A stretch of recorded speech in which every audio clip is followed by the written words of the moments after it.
यादव, प्रभाकर यादव सम्मान कर गए भैया के बहुत बहुत प्रणाम।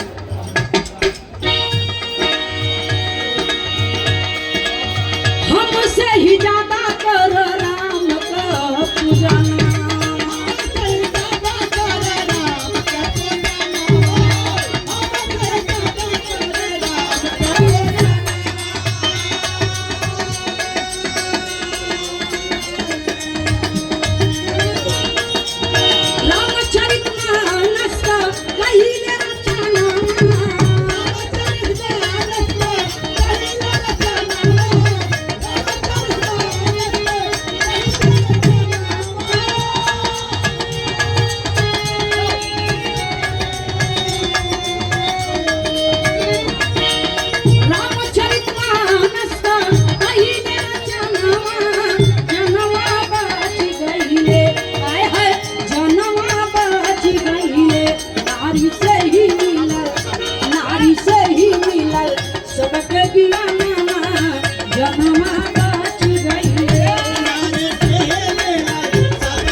इतने ना एक लाइन और कहना हम